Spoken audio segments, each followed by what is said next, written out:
আমার ভাই জানেরা, এ নবী পাকের উম্মতিরা, এ নবী দিওয়ানারা, এ যুবকেরা, এ নবী পাকের উম্মতিরা, বিশ্ব নবী রাসূলুল্লাহ সাল্লাল্লাহু আলাইহি ওয়াসাল্লাম যখন 40 বছর একদিন হলো আল্লাহ রাসূল যখন নবুয়ত পেয়ে গেল, এ যুবকেরা, এ নবী পাকের উম্মতিরা, আমার দয়ার নবী রাসূলুল্লাহ কাবা শরীফের পাশে আমার দয়ার নবী কোরআন তেলাওয়াত শুরু করলো।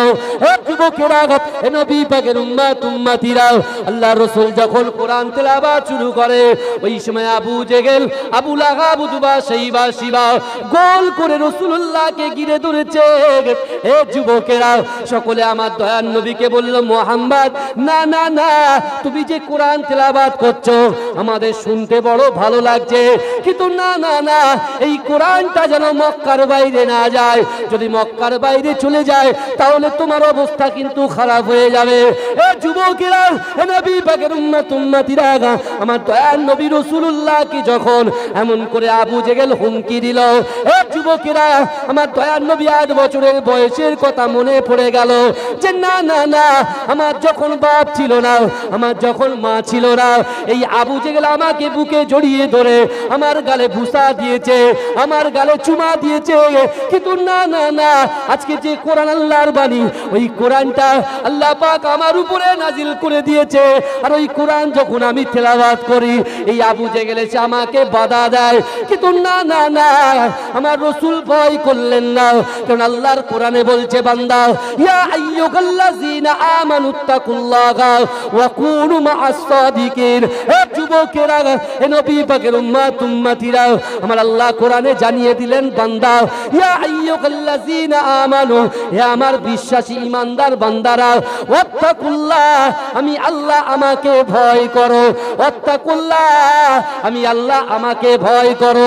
হে যুবকেরা, আমার আপনার নবী দয়ার নবী রাসূলুল্লাহ ওই সময় কাফির বেঈমানদের সামনে বলেছিলেন, হে আবু জেহেল, না না না, আমি রাসূলুল্লাহ আজ থেকে সংকল্পবদ্ধ হলাম, আজ থেকে আমি রাসূলুল্লাহ আল্লাহকে তাওয়াক্কাল করে নিয়ত করলাম, আগামী কাল থেকে আমি রাসূলুল্লাহ মক্কার ঘরে ঘরে, মক্কার ঘরে ঘরে নয়, কাল আমি রাসূলুল্লাহ সারা বিশ্বের জমিনে আমি রাসূলুল্লাহ কোরআনটাকে বন্টন করে দেব।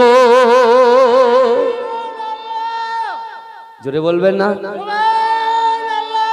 এই আমার রাসূল তো ইচ্ছা করলে আবু জেহেলের বুকে ধাক্কা মারতে পারতেন, পারতেন কি পারতেন? পারতেন তো।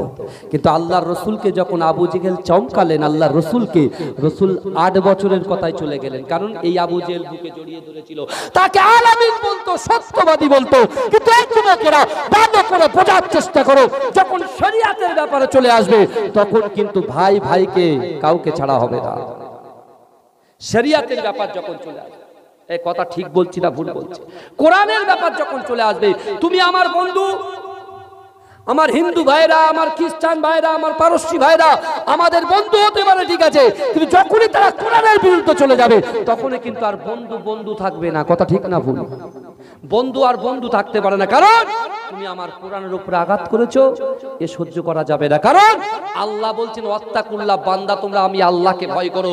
কিন্তু বর্তমান বুকে হাত দিয়ে বলো, এই যুবকেরা, আজকে আমরা দুনিয়ার জমিনের উপরে, আসমানের নিচে কাকে বেশি ভয় পাচ্ছি? একটু ভালো করে বোঝার চেষ্টা করেন। আজকে আমরা মানুষকে ভয় পাচ্ছি। আল্লাহ কোরআনে বলছেন, উদুনি ওয়াস্তাজিব লাকুম, বান্দা তোমরা আমার কাছে চাও, আর আমরা মানুষের কাছে হাত পাচ্ছি। কথা ঠিক বলছি না ভুল বলছি? এই কথা বলেন না। খারাপ লাগছে? খারাপ লাগছে? খারাপ লাগলেও কিছু করার নেই, কারণ আমি আমার ইতিহাস, ভূগোল, ভৌতিক বিজ্ঞান থেকে কোনো কথা বলছি না, যা বলছি ডাইরেক্ট কোরআন থেকে। আমার ভাইরা ভালো করে বোঝার চেষ্টা করুন, এ দুনিয়া আপনার ছাড়তে হবে, আপনার গাড়ি আপনার বাড়ি, আপনার মায়া আপনার মমতা, আপনার সন্তান, আপনার স্ত্রী, আপনার বাচ্চাকে যত কলিজার মতো ভালোবাসেন না কেন, এ দুনিয়া ছেড়ে, সকল মায়া মহব্বত ছেড়ে ওই কবরে, ওই বাঁশবাগানের নিচেই কিন্তু আমাকে আপনাকে শুতে হবে। কিন্তু একবারও কি চিন্তা করেছে? একবারও তো চিন্তা করেছেন ওই কবরে শোবো? আমি মানুষের সঙ্গে ব্যবহার কেমন করছি, আমার ক্যারেক্টারটা কেমন হওয়া উচিত, আমার চলাফেরাটা কেমন হওয়া উচিত, মানুষের কাছে মুভমেন্ট করাটা কেমন হওয়া উচিত, একবার কি আমরা ভেবেছি ভাই? ভাবিনি।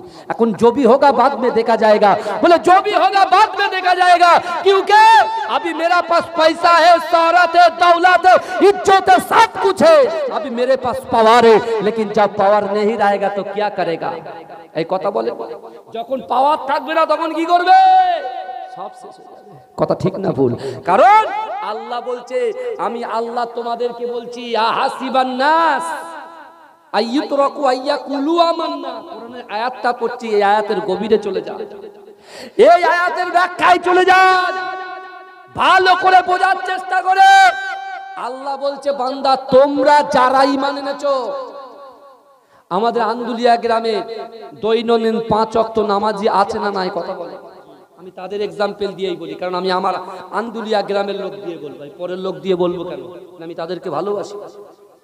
কথা ঠিক বলছি না ভুল বলছি? এই যারা নামাজ পড়ে এখানে 5 ওয়াক্ত নামাজ, আল্লাহ তাদেরকেই বলছে, অর্থাৎ তারা সবাই কলেমা পড়েছে, লা ইলাহা ইল্লাল্লাহ মুহাম্মাদুর রাসূলুল্লাহ। জোরে বলুন না সুবহানাল্লাহ।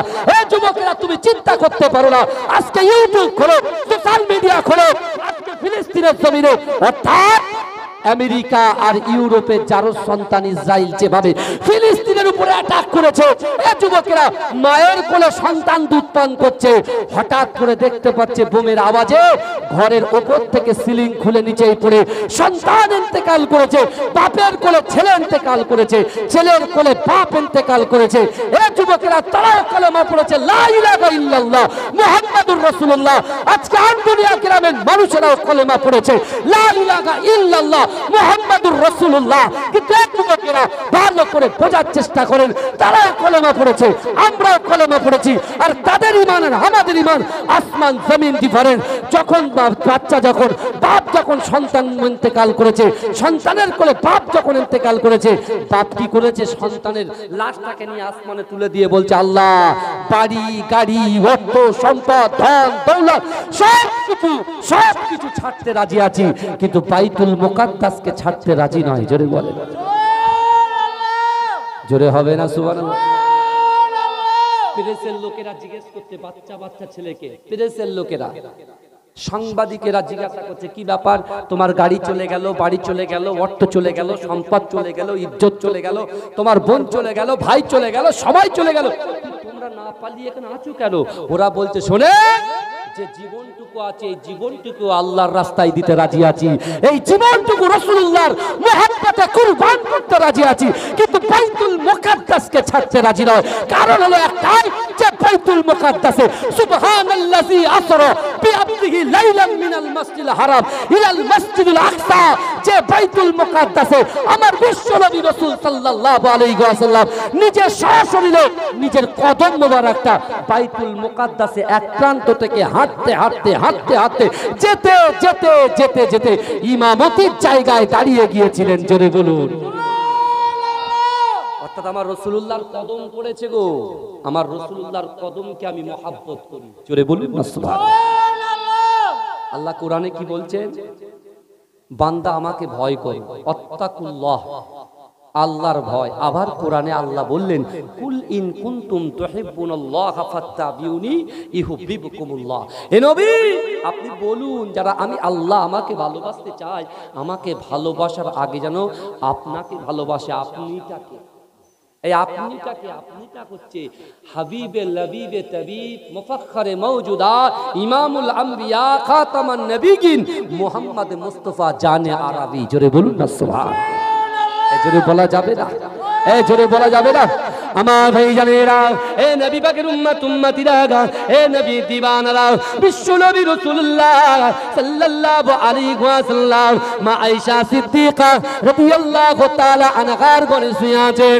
এ যুবকেরা, এ নবী পাকের উম্মত উম্মতিরা, মা আয়েশা সিদ্দিকা রাদিয়াল্লাহু তাআলা আনহার ঘর থেকে গভীর রজনীতে আমার রাসূলুল্লাহ গোপনে গোপনে ঘর থেকে বার হয়ে যায়। কিন্তু যুবকেরা, বিশ্ব নবী রাসূলুল্লাহ সাল্লাল্লাহু আলাইহি ওয়াসাল্লাম যখন গোপনে গোপনে ঘর থেকে বার হয়ে যায়, ওই সময়তে মা আয়েশা সিদ্দিকা রাদিয়াল্লাহু তাআলা আনহা পিছন থেকে আমার রাসূলুল্লাহর হাতটা টেনে ধরে অজর নয়নে জর্জর করে কাঁদে আর বলে, ইয়া রাসূলুল্লাহ, ইয়া হাবিবাল্লাহ, আপনি বলেন বলেন বলেন, আমি কি আপনার কাছে কোনো দোষ করেছি? আমি কি আপনার কাছে কোনো ত্রুটি করেছি? ইয়া রাসূলুল্লাহ, আমি অনেক দিন ধরে লক্ষ্য করি রাতের বেলাতে গোপনে গোপনে আপনি দরজা খুলে কোথায় চলে যান? আপনি গোপনে গোপনে কোথায় যান? এ যুবকেরা, আমার দয়ার নবীর স্থান দেখেন, আমার দয়ার নবীর ক্যারেক্টার দেখেন। কেন আমার দয়ার নবী বলেন, এ আমার সাহাবারা, আমি রাসূলুল্লাহ সব কিছু সহ্য করতে পারি, আমার উম্মত জাহান্নামে যাবে, আমি রাসূলুল্লাহ এটা কখনো সহ্য করতে পারি না। আমি রাসূলুল্লাহ সব সহ্য করতে পারি, আমার উম্মত জাহান্নামে যাবে, আমি রাসূল সহ্য করতে পারি না। কারণ কি? এই আবু জেহেল তো তাকেও রাসূলুল্লাহ দ্বীনের দাওয়াত দিচ্ছেন উম্মতে মুহাম্মাদি করা, অর্থাৎ রাসূল চিন্তা করেছেন যারা ঈমান এনে মরবে, কলেমা পড়ে মরবে, তারা জান্নাতে যাবেই যাবে, আর যারা কলেমা পড়বে না তারা জান্নাতে কোশ্চিনকালেও যেতে পারবে না। তা আল্লাহ রাসূলকে যখন পিছন থেকে আম্মাজান আয়েশা সিদ্দিকা হাতটা ধরলেন, আল্লাহ রাসূল চমকে গেলেন এবং সাহাবা হুজুরদের রাসূলুল্লাহ সাল্লাল্লাহু আলাইহি ওয়াসাল্লামের স্ত্রী আম্মাজান আয়েশা সিদ্দিকা জিজ্ঞাসা করলেন, ইয়া রাসূলুল্লাহ, আপনি আমার উপরে রাগ করেছেন, গুসা করেছেন নাকি? বলছে কেন? বলে আমি দৈনন্দিন দেখি আপনি গোপনে গোপনে গোপনে গোপনে আপনি বাড়িতে চলে যান, বাড়ির থেকে বেরিয়ে যান। রাসূল বলছে, আয়েশা, তুমি জানো আমি একবার নয় দুবার নয়, কেন যে আবু জেহেল আমাকে এহসান করেছে, ওর এহসানটা চুকানোর জন্য আমি রাসূলুল্লাহ দৈনন্দিন রাতের বেলা গোপনে গোপনে আবু জেহেলের বাড়িতে স্বয়ং গিয়ে দিনের দাওয়াত দিই। জোরে বলুন, জোরে বলুন না। যেই বলেছে আম্মাজান আয়েশা সিদ্দিকার চোখে পানি, ইয়া রাসূলুল্লাহ, আবু জেহেল তো আপনার বড় শত্রু, আপনার বড় শত্রু তো আবু জেহেল, কিন্তু আপনি তার বাড়িতে যাচ্ছেন, হুজুর আপনি একটু সাবধানে যাবেন। আম্মাজান রাসূলুল্লাহর হাতটা ছেড়ে দিলেন। জোরে বলুন না সুবহানাল্লাহ। ভাইজান, আমি একটা আয়াত পড়েছিলাম, অহুম লা ইফতানুন, আল্লাহ বলছে বান্দা পরীক্ষা করব। আল্লাহ নবীদেরও পরীক্ষা করেছেন, আল্লাহ সাহাবাদেরকে পরীক্ষা করেছেন। সবে সবে সিদ্দিক আকবর হযরত আবু বকর সিদ্দিক রাদিয়াল্লাহু তাআলা আনহু রাসূলুল্লাহর হাতে হাত দিয়ে কলেমা পড়ে মুসলমান হয়েছে। জোরে বলুন না সুবহানাল্লাহ। আবু জেহেলের খুব জ্বলন ধরেছে, বুঝলেন, যে রাসূলুল্লাহর কাছে এত তাবড় একজন বীর, হ্যাঁ, সিদ্দিক আকবর হাতে হাত দিয়ে নিল, খুব রাগে ফেটে পড়েছে। আর রাসূলুল্লাহ গিয়ে বলছে আবু জেহেলের বাড়িতে গিয়ে, আবু জেহেল একটা গাছের নিচে বসে বসে ফল খাচ্ছে, আল্লাহর রাসূল গিয়ে বলছে, আবু জেহেল কি করছো? বলে আমি পাথর খাচ্ছি। বলে আমি পাথর খাচ্ছি। যেই বলেছে পাথর খাচ্ছি, আল্লাহ বলছে আমার রাসূলুল্লাহর সামনে বিয়াদবি, আল্লাহ ফলটাকে পাথরে পরিণত করে দিয়েছে। জোরে বলুন, জোরে বলুন না সুবহানাল্লাহ। ওই পাথর ছুঁড়ে আমার রাসূলকে মেরেছে। এই শুনছেন, ওই পাথর ছুঁড়ে আমার রাসূলকে মেরেছে। রাসূল কিন্তু আর বাড়িতে যাননি, কারণ মা আয়েশা সিদ্দিকা বলেছেন, হুজুর আপনি খুব সাবধানে থাকবেন, কেন আপনার শত্রু কিন্তু আবু জেহেল। আল্লাহ রাসূল দেখলেন আমার স্ত্রী কষ্ট পাবে, ওই জন্য রাসূল আর বাড়িতে যাননি, সোজা গিয়ে কাবা শরীফের পাশে বসে গেলেন। জোরে বলুন না সুবহানাল্লাহ। আল্লাহ পাক দেখলেন, আল্লাহ পাক জিবরাইলকে বললেন, জিবরাইল চলে যাও, বাবা রাসূলকে আমার কাছে নিয়ে এসো। বুঝতে পারলেন না? ওই রাতের বেলা আল্লাহ পাক বিশ্ব নবী রাসূলুল্লাহকে একদম বাইতুল মুকাদ্দাসে 2 রাকাত নামাজের ইমাম বানিয়ে দিয়ে রাসূল নামাজ কমপ্লিট করে আল্লাহর সঙ্গে সাক্ষাৎ করতে চলে গেলেন। বিশ্বাস করুন এই যুবক যারা বলছেন, একটা কথা আমি বলি, কবর জিয়ারতের ব্যাপারটা আসছে এই জায়গায়। কবর জিয়ারত করা অনেকে বলছে বিদআত, কিন্তু না, কবর জিয়ারত করা আমার রাসূল নিজে কবর জিয়ারত করেছেন। জোরে বলুন সুবহানাল্লাহ। আপনি একটা জিনিস চিন্তা করুন তো, আমাদের উৎস কে? আমাদের পিতামাতা না? আমাদের উৎস কি? পিতামাতা। তাহলে আল্লাহর কোরআন কি বলছে? আল্লাহর কোরআন বলছে, ফালা তাকুল্লাহুমা উফি ওয়ালা তানহারহুমা ওয়া কুল্লাহুমা কাওলান কারীমা। আল্লাহ বলছে, বান্দা তোমাদের আচার আচরণে, তোমাদের ব্যবহারে তোমাদের পিতামাতা যেন উফ শব্দ না করে। তাহলে দুনিয়াতে মা বাপ বেঁচে থাকাকালীন একরকম ব্যবহার করি, কিন্তু যে মা বাপের সঙ্গে ভালো ব্যবহার করে যে সন্তান, বাপ খুশি হয় না, বেজার হয়, কথা বলেন। বাপ খুশি হয়, মা খুশি হয়। তা বিশ্বনবী রাসূল সাল্লাল্লাহু আলাইহি ওয়াসাল্লাম যখন মেরাজে গিয়েছিলেন, অর্থাৎ আল্লাহর সঙ্গে সাক্ষাতে গিয়েছিলেন, আল্লাহর রাসূল কিন্তু একটা কবরের দিকে যখন জিবরাইল একটা জায়গায় দাঁড় করিয়েছিলেন, আল্লাহর রাসূল ডান দিকে হেঁটে চলে যাচ্ছেন। জিবরাইল জিজ্ঞাসা করেছিলেন রাসূল, আমি শর্ট করে বলছি, মেন পয়েন্টে আমি যাব কিন্তু শর্ট করে একটু বলি। ওই সময় জিবরাইল বলেছিলেন, ইয়া রাসূলুল্লাহ আপনি যাচ্ছেন কোথায়? রাসূল বলে, আমি জান্নাতে যাচ্ছি। বলে, ইয়া রাসূলুল্লাহ এটা হতে পারে না। বলে, কেন? বলে, জান্নাত তো এখন অনেক বড়, অনেক দূর। জান্নাত তো এখন অনেক দূর, তা আপনি জান্নাতে যাচ্ছেন? বলে, কেন? ওই দিক থেকে জান্নাতের সুঘ্রাণ আসছে। জোরে বলুন না সুবহানাল্লাহ। জিবরাইল রাসূলকে বললেন, ইয়া রাসূলুল্লাহ ফিরাউনের জামানায়, নবী মুসা আলাইহিস সালাতু ওয়াস সালামের জামানায় যখন ফিরাউন খোদা বলে দাবি করেছিল, আর এই যার কবর থেকে সুঘ্রাণ বেরোচ্ছে, এই কবরে একজন নেই, তিনজন আছে একসাথে, মা আছে, দুটো সন্তান আছে। জোরে বলুন না সুবহানাল্লাহ। বলছে কেন? বলছে ফিরাউনের জামানায় ফিরাউন এই মেয়েটাকে অত্যাচার করেছিল। কি অত্যাচার করলো? তারা একটা দুধের শিশু ছিল, আর তারা একটা বড় বাচ্চা ছিল। সেই বাচ্চা শিশুকে ফিরাউন উত্তপ্ত তৈলর কাছে এসে আগুন জ্বালিয়ে দিয়ে মাকে বলেছিল, তুই যদি আল্লাহকে আমাকে খোদা বলে না মানিস, আমি ফিরাউনকে যদি খোদা বলে না মানিস, তাহলে কিন্তু তোর বাচ্চাগুলোকে উত্তপ্ত তৈলর মধ্যে ফেলে দেব।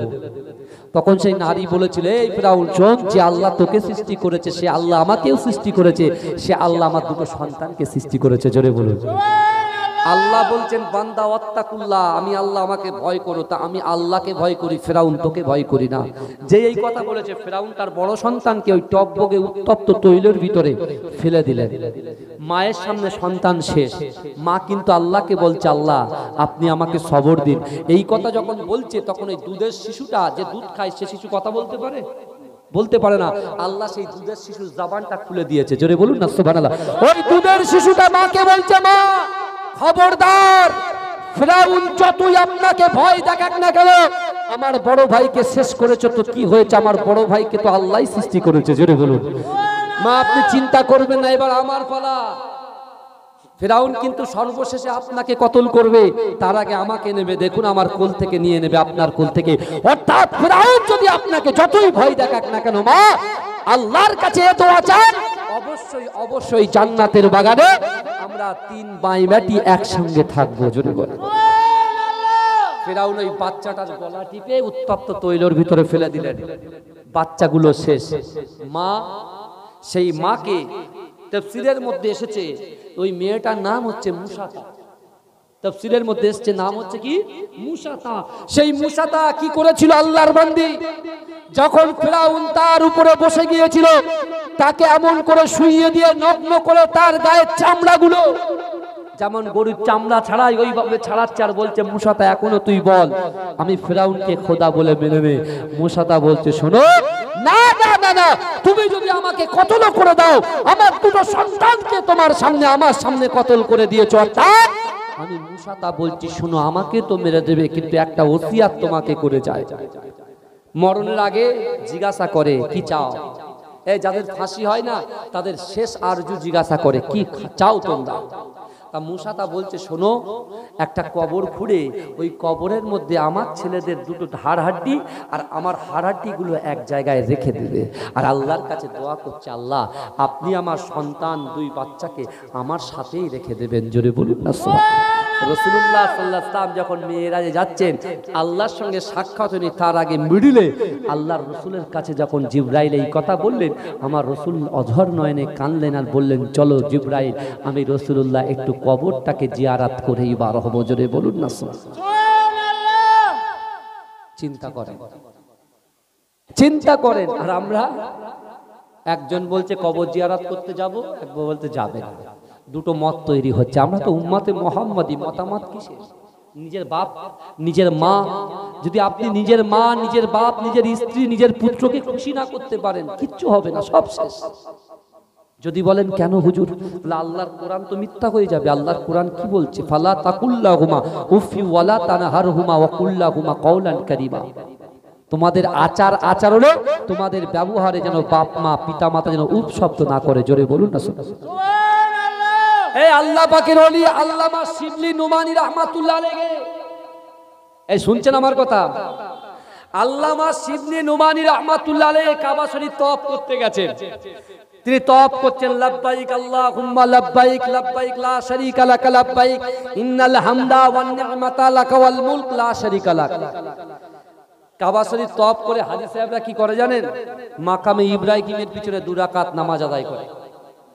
আল্লামা শিবলি নুমানি রাহমাতুল্লাহ আলাইহি মাকামে ইব্রাহিমের পিছনে 2 রাকাত নামাজ আদায় করছে, আর তিনি দেখছেন একটা অন্ধ ব্যক্তি, হাত নাই পা নাই, সে আল্লাহকে বলছে, আল্লাহ আমি ভুল করেছি, আপনি আমাকে ক্ষমা করে দেন, আল্লাহ আমি ভুল করেছি, আপনি আমাকে ক্ষমা করে দেন। তা শিবলি নুমানি রাহমাতুল্লাহ আলাইহি তিনি হারামের পাশে দাঁড়িয়ে দাঁড়িয়ে দেখছেন। দেখার পরে হজ কমপ্লিট, তিনি বাড়ি চলে এসেছেন। আবার পরের বছরে তিনি হজ করতে গেছেন। হজ করে গিয়ে দেখছেন তিনি লাব্বাইক আল্লাহুম্মা লাব্বাইক লাব্বাইক লা শারীকা লাক লাব্বাইক ইন্নাল হামদা ওয়ান নি'মাতা লাক ওয়াল মুলক লা শারীকা লাক লাব্বাইক। যখন এরকম বলতে বলতে মাকামে ইব্রাহিমের পিছনে ফের চলে গেলেন। গিয়ে দেখছেন সেই যুবকটাই চোখ নাই, হাত নাই, পা নাই, সে আল্লাহকে বলছে, আল্লাহ আপনি আমাকে ক্ষমা করে দিন, আল্লাহ আপনি আমাকে ক্ষমা করে দিন। শিবলি নোমানি বলছে 1 বছর ধরে ছেলেটা এই জায়গায় বসে আছে। তিনি আবার কিছু বললেন না, আবার হজের মৌসুম শেষ, আবার বাড়ি চলে আসলেন। পরের বছর আবার গেলেন, আবার গিয়ে তিনি যখন তওয়াফ করছেন, লাব্বাইক আল্লাহুম্মা লাব্বাইক লাব্বাইক লা শারীকা লাক লাব্বাইক ইন্নাল হামদা ওয়ান নি'মাতা লাক ওয়াল মুলক লা শারীকা লাক, এই যেই বললেন তখন উনি মাকামে ইব্রাহিমের পিছনে নামাজ পড়তে গেলেন। গিয়ে দেখছে সে একই অবস্থা। কে দোয়া চাইছে? কাবা শরীফের পাশে মাকামে ইব্রাহিমের পিছনে অন্ধ, কানা, হাত নেই, পা নেই। আমার ভাইজানেরা, এ যুবকেরা, এ নবী পাকের উম্মতিরা, একটু ভালো করে বোঝার চেষ্টা করেন। আল্লামা শিবলি নুমানি রাহমাতুল্লাহ আলাইহি ওই সময় ওই যুবকের কাছে গিয়ে উনি বলতে লাগলেন, বাবা ছেলে কি ব্যাপার বলো তো? আজ 3 বছর ধরে কাবা শরীফের পাশে এসে আমি যখন কাবা শরীফটা তওয়াফ করি, লাব্বাইক আল্লাহুম্মা লাব্বাইক লাব্বাইক লা শারীকা লাক লাব্বাইক ইন্নাল হামদা ওয়ান নি'মাতা লাক ওয়াল মুলক, না না না, আচ্ছা 1 বছর হয়ে গেল, 2 বছর হয়ে গেল, 3 বছর হয়ে গিয়েছে, আমি এমন করে হারাম শরীফের পাশে এসে দেখতে পাই তুমি এমন করে আল্লাহর কাছে কিসের জন্য ক্ষমা চাও? ও ছিল তুমি বলো কিসের জন্য তুমি ক্ষমা চাও? এ যুবকেরা, এ নবী পাকের উম্মতিরা, এ নবীর দিওয়ানারা, আল্লামা শিবলি নুমানি রাহমাতুল্লাহ আলাইহি ওই যুবক ছেলে বলছে, হুজুর গো, না না না, আজ 3 বছর ধরে আল্লাহর কাছে দোয়া চাই, কোন মানুষ আমাকে কোনো কথা বললেন না, কেউ আমাকে খোঁজ নিলেন না, কেউ আমাকে কেন কাঞ্চি জিজ্ঞাসা করলেন না, কিন্তু না না না, আপনি এমন করে আমাকে কেন জিজ্ঞাসা করলেন? এ যুবকেরা, আল্লামা শিবলি নুমানি রাহমাতুল্লাহ আলাইহি সেই যুবকের কাছে গিয়ে যুবকের পাশে বসে যুবকের পিঠে হাত বুলিয়ে দিয়ে সেই যুবকটাকে জিজ্ঞাসা করছে, বাবা তুমি কিসের জন্য ক্ষমা চাও বাবা বলো? বলছেন, না না হুজুর, আপনি কি জানেন, একদিন রজনীতে আমি কাজের মধ্যে ছিলাম, আমি কাজ থেকে বাড়ি আসার পরেতে আমার বৃদ্ধা আম্মা জান এমন করে বাড়িতে বসেছিল, আমি আমার স্ত্রীর সঙ্গে যখন সাক্ষাৎ করতে গেলাম, আমার স্ত্রী বেজার হয়ে গেল, আমার স্ত্রী আমার মায়ের জন্য একটা নালিশ করে দিল। ইয়ার ভাই যেন শুনে রাখেন, ভালো করে বোঝার চেষ্টা করেন। আল্লামা শিবলি নুমানি রাহমাতুল্লাহ আলাইহি ওই যুবক ছেলেটা বলছে, হুজুর আমার স্ত্রী যখন আমাকে উত্তপ্ত করলো, আমি মায়ের উপরে রাগান্বিত হয়ে গেলাম, আমি মার উপরে এত রাগান্বিত হয়ে গেলাম, মার উপরে এত গুস্সা হয়ে গেলাম, আমি পিছন থেকে আমার মাকে একটা লাথি মেরেছিলাম। হুজুর না না না, আমার মাকে এমন করে লাথি আমি জোরে মারিনি যে লাথির কারণে আমার মা ইন্তেকাল হয়ে যাবে, কিন্তু না না না, আমি আস্তে করে মেরে যখন মারলাম, লাথি যখন মেরেছিলাম, মারার পরে আমার মা যখন জমিনে লুটিয়ে পড়েছে, আমি দেখতে পেলাম আমার মা আস্তে আস্তে আস্তে আস্তে নিঃশ্বাস ত্যাগ করে গেছে। ইন্না লিল্লাহি ওয়া ইন্না ইলাইহি রাজিউন। আমার মা যখন ইন্তেকাল করেছে, আমি মনে মনে চিন্তা করলাম, হায় হায় কি সর্বনাশ হয়ে গেল, রাগের তাড়নায়, ক্রোধের তাড়নায় আমার মাকে আমি কতল করে ফেললাম। হুজুর না না না, আমি কি করব কিছুই বুঝতে পারি না। আল্লাহর কোরআনের মধ্যে আল্লাহ বলেছে, বান্দা তোমাদের আর আচার আচরণে, তোমাদের ব্যবহারে তোমার পিতা মাতা যেন উপশব্দ না করে।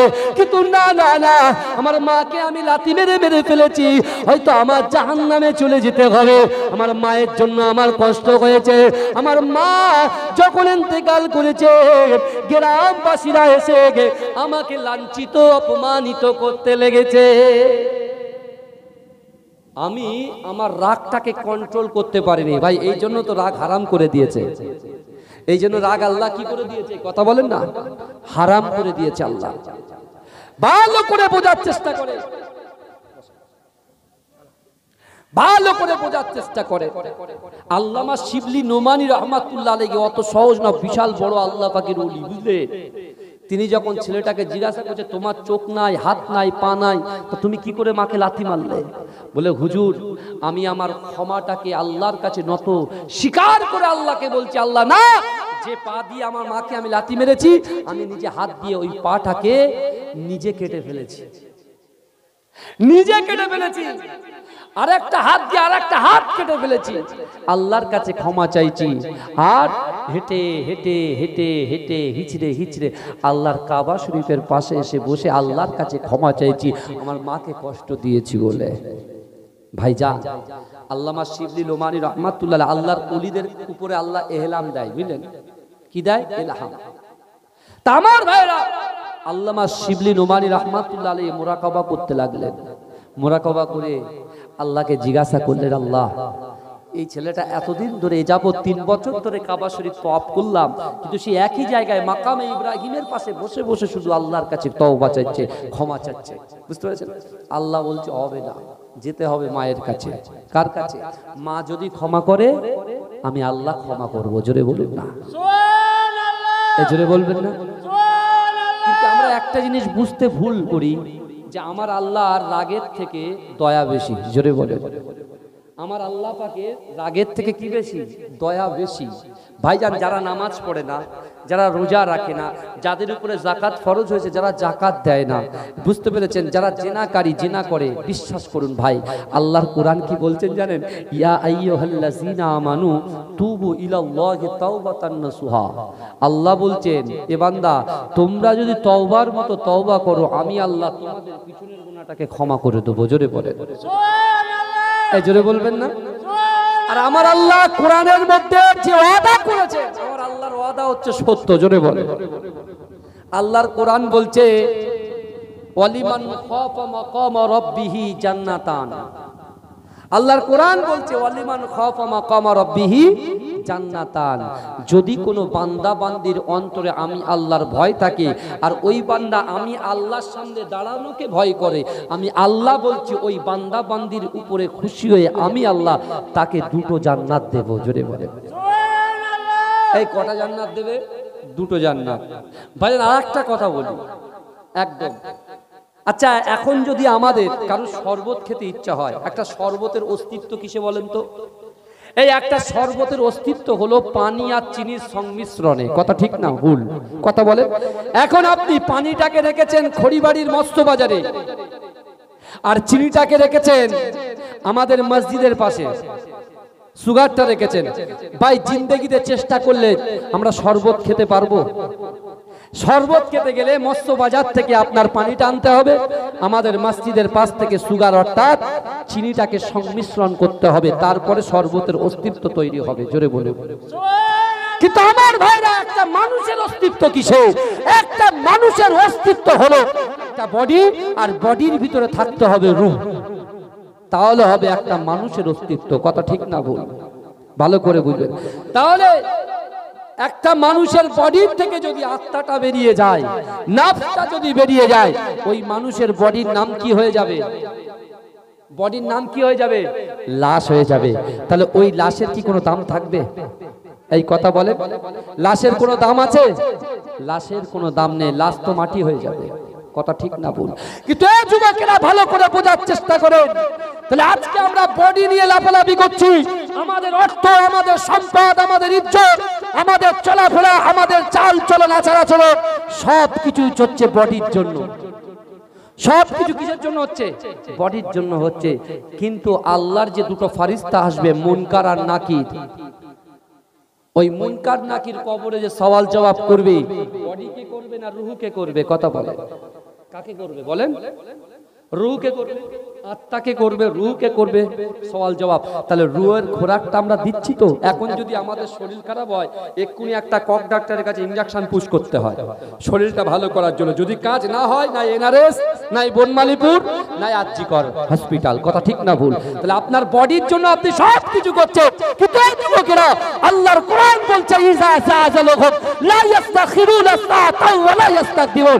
মৃত্যু যখন আসবে এক সেকেন্ড লেট করা হবে না, দেরি করা হবে না। ভালো করে বোঝার চেষ্টা করে, ওই কবরের ভিতরে আপনার সাথে দুটো জিনিস যাবে, একটা ঈমান যাবে, একটা আমল যাবে। জোরে বলুন না সুবহানাল্লাহ। এই জোরে বলা আমার ভাই জানেরা, এ নবী পাকের উম্মত উম্মতিরা, এ নবী দিওয়ানারা, আল্লাহর কোরআন বলছে বান্দা ওহুম লা ইফতানুন, ওহুম লা ইফতানুন, ওহুম লা ইফতানুন। আমি আল্লাহ বান্দাকে পরীক্ষা করব। এ যুবকেরা, এ নবী পাকের উম্মত উম্মতিরা, আল্লাহর রাসূল যখন আবু জেহেলের বাড়িতে দিনের দাওয়াত দিতে গিয়েছিলেন, আবু জেহেল রাসূলুল্লাহকে পাথর ছুঁড়ে মেরেছিল। এ যুবকেরা, আল্লাহর রাসূলকে আল্লাহ যখন ডেকে নিয়েছে, আল্লাহ যখন মিরাজে নিয়ে গেছে, আল্লাহ যখন জান্নাত জাহান্নাম দেখিয়েছে, এ যুবকেরা, ওই রজনীতে আল্লাহ পাক আমার দয়ার নবীকে 5 ওয়াক্ত নামাজ দিয়ে পাঠিয়েছে। এ যুবকেরা, মসজিদুল হারামের মধ্যে আমার রাসূল ফজরের নামাজটা শেষ করে আমার দয়ার নবী যখন মসজিদে নববী শরীফে নয়, আল্লাহর রাসূলের কাবা বাইতুল্লাহ শরীফের পাশে আমার দয়ার নবী যখন বসে আছে, ওই রাস্তা দিয়ে আবু জেহেল হেঁটে হেঁটে যায়। এ যুবকেরা, আবু জেহেল হেঁটে হেঁটে যেতে যেতে আল্লাহর রাসূলের দিকে নজরটা চলে যায়। এ যুবকেরা, এ নবী পাকের উম্মত উম্মতিরা, আবু জেহেল নজর যখন আমার দয়ার নবীর দিকে চলে যায়, আবু জেহেল জোরে জোরে বলে, মুহাম্মদ কি ব্যাপার বলো তো? গতদিন তুমি আমার বাড়িতে দিনের দাওয়াত দিতে গিয়েছিলে, কিন্তু তোমার মুখটা যত উজ্জ্বল ছিল না, তোমার নূর থেকে, তোমার মুখ থেকে নূর চমকাচ্ছিল না, কিন্তু আজকের রজনীতে আমি দেখতে পেলাম তোমার মুখ দিয়ে নূরগুলো চমকাচ্ছে, তোমার মুখ দিয়ে নূর চমকাচ্ছে। কি ব্যাপার? হে যুবকেরা, বিশ্বনবী রাসূলুল্লাহ সাল্লাল্লাহু আলাইহি ওয়াসাল্লাম ওই সময় আবু জেহেলকে লক্ষ্য করে বললেন, এ আবু জেহেল দাঁড়িয়ে যাও, দাঁড়িয়ে যাও। আপনি কি জানেন আমার আল্লাহ পাক রব্বুল আলামিন সুবহানাল্লাযী আসরা বিআবদিহি লাইলাম মিনাল মাসজিদিল হারাম ইলাল মাসজিদিল আকসা। না না না, আল্লাহ পাক কাবা শরীফ থেকে আমার আল্লাহ পাক বাইতুল মুকাদ্দাস পর্যন্ত, বাইতুল মুকাদ্দাস থেকে আল্লাহ পাকের সপ্তম আসমান ভেদ করে আল্লাহর সঙ্গে সাক্ষাৎ করেছি, জান্নাত দেখেছি, জাহান্নাম দেখেছি। আমার আল্লাহ পাক ওই একই রজনীতে হারাম শরীফ পর্যন্ত আমি রাসূলুল্লাহকে পাঠিয়ে দিয়েছে। এই জোরে বলেন না। আবু জেহেল যখন এই কথা বলেছে, রাসূল বলছে এটাই সুযোগ। এই শুনছেন, হাদিস তাফসীরের মধ্যে এসেছে, আবু জেহেল বলছে এটাই সুযোগ। কারণ রাসূল ইহসান বলেন না, 8 বছর বয়সে রাসূলুল্লাহকে যে মহব্বতটা আবু জেহেল করেছিল, রাসূল চাই না যে আবু জেহেল জাহান্নামে যাক, তাই আল্লাহর কাছে দুটো ওমরের জন্য দোয়া করেছিলেন। একটা আবু জেহেলের নামও কিন্তু ওমর, বুঝলেন? আবু জেহেলের নামও ওমর, আর মুসলিম জাহানের দ্বিতীয় খলিফা আমিরুল মুমিনিন হযরত ওমরে ফারুক রাদিয়াল্লাহু তাআলা আনহুর নামও ওমর ছিলেন। জোরে বলুন না সুবহানাল্লাহ। কিন্তু আমার ভাইরা ভালো করে বোঝার চেষ্টা করেন, আল্লাহর রাসূল যখন আবু জেহেলকে বললেন, আবু জেহেল বলছে, হায় হায়, তোমাকে এতদিন পাগল বলতাম, তোমাকে এতদিন পাগল বলতাম, এখন দেখছি তুমি ভীষণ বোকা। বলে কেন? বলছে এটা কি করে সম্ভব হয় যে বাইতুল মুকাদ্দাসে আমি দৈনন্দিন আমি গেছি, যে বাইতুল মুকাদ্দাসে আমি স্বয়ং আবু জেহেল গেছি, যে বাইতুল মুকাদ্দাসে যেতে 30 দিন লাগে আর আসতে 30 দিন লাগে, আর তুমি বলছো একই রজনীতে এক রাত্রে, কি করে সম্ভব? তুমি পাগলের মতো কথা বলছো। আমার রাসূলুল্লাহকে লাঞ্ছিত করতে লাগলেন, অপমানিত করতে লাগলেন, আমার রাসূলুল্লাহর উপরে নির্যাতন শুরু করে দিলেন। কিন্তু আল্লাহ কোরআনে বলছেন অহুম লা ইফতানুন, আমি আল্লাহ পরীক্ষা করব। আবু জেহেল দেখতে পাচ্ছে এই একটা সুযোগ, মুহাম্মদ তো মিথ্যা কথা বলেছে। জোরে বলুন নাউজুবিল্লাহ। ও বলছে, আবু জেহেলের চিন্তাধারা দেখেন, চিন্তা ভাবনা দেখেন। আবু জেহেল মনে মনে ভাবছে সবে আবু বকর ঈমান গ্রহণ করেছে, অর্থাৎ তার কাছে যদি এই প্রস্তাবটা বলি, ও আমার সঙ্গে আমার গলার সাথে সুর মিলিয়ে দেবে। আমার ভাইজানেরা, এ নবী পাকের উম্মত উম্মতিরা, এ নবী দিওয়ানারা, এ যুবকেরা, আবু জেহেল জোর করে ছুটতে লেগেছে। আমার দয়ার নবী হারাম শরীফে বসে বসে অজান নয়নে কাঁদতে লেগেছে। এ যুবকেরা, এ নবী পাকের উম্মত উম্মতিরা, আবু জেহেল ছুটে ছুটে আবু বকরের বাড়িতে পৌঁছে গিয়েছে। ও আবু বকর বার হয়ে যাও, ও আবু বকর ঘর থেকে বার হয়ে যাও। আবু বকর মনে মনে ভাবে কি ব্যাপার, যে কাফেরটা বারবার দয়ার নবীকে লাঞ্ছিত করে অপমানিত করে, সেই কাফেরটা আমার বাড়িতে সকাল সকাল কি করতে এসেছে। ওই সময় আবু বকর যখন বার হয়ে যায়, আবু বকরকে লক্ষ্য করে আবু জেহেল বলতে লাগলো, তুমি যে নবীর হাতে হাত দিয়ে কালেমা পড়ে মুসলমান হয়েছ, সেই নবী তো পাগল হয়ে গেছে, সেই নবী তো মিথ্যা কথা বলছে। আবু বকর, তুমি বলো তো দেখি, যে বাইতুল মুকাদ্দাসে আমি স্বয়ং নিজে গেছি, যে বাইতুল মুকাদ্দাসে যেতে লাগে 30 দিন, আসতে লাগে 30 দিন। ওই বাইতুল মুকাদ্দাসে তোমার নবী নাকি একই রজনীতে গিয়ে 2 রাকাত নামাজের ইমাম হয়ে আল্লাহর সঙ্গে সাক্ষাৎ করেছে, জান্নাত দেখেছে, জাহান্নাম দেখেছে। ও আবু বকর, তুমি বলো তো দেখি, এটা কি সম্ভব নাকি বলো।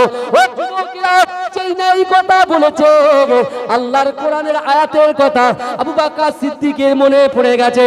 আল্লাহর কোরআন বলছে, বান্দা আহাসিবান নাসু আইয়ুতরাকু আইয়াকুলু আমান্না ওয়া হুম লা ইফতানুন। আমার আল্লাহ বলে, ও বান্দা, তোমরা যারা ঈমান এনেছো, তোমরা কি মনে করো আমি আল্লাহ তোমাদেরকে ছেড়ে দেব? ওয়া হুম লা ইফতানুন, আমি আল্লাহ কি তোমাদের পরীক্ষা করব না? ও যুবকেরা, আবু জেহেলের কথা শুনে আবু বকর বলছে, এই জালেম, এই জালেম, এই কাফের আবু জেহেল, যা যা, তুই আমার বাড়ি থেকে দূর হয়ে যাও। আমার দয়ার নবী রাসূলুল্লাহ, তোমার দয়ার নবী রাসূলুল্লাহ জবান থেকে যদি এই কথাটা তোমার বলে থাকে, আমার রাসূলুল্লাহ জবান থেকে যদি এই কথাটা তোমাকে বলে থাকে, আর তোমার জবান থেকে আমি শুনেছি, আমার রাসূল যদি বলে থাকে, আমি আবু বকর বলছি, না না না, আমার রাসূল তোমার সঙ্গে যে কথাগুলো বলেছে বারহাক সত্য কথা বলেছে। জোরে বলবেন ভাইজান। ইবলিস শয়তান এই মুসলমানদের সুরাত ধরতে পারে, জানেন তো আপনি? ওর মাথায় পাগড়ি, যখন চাইবে পাগড়ি পরে, জুব্বা পরে, মাথায় দাড়ি দিয়ে, মুখে দাড়ি দিয়ে, জুব্বা পরে দাঁড়িয়ে থাকবে।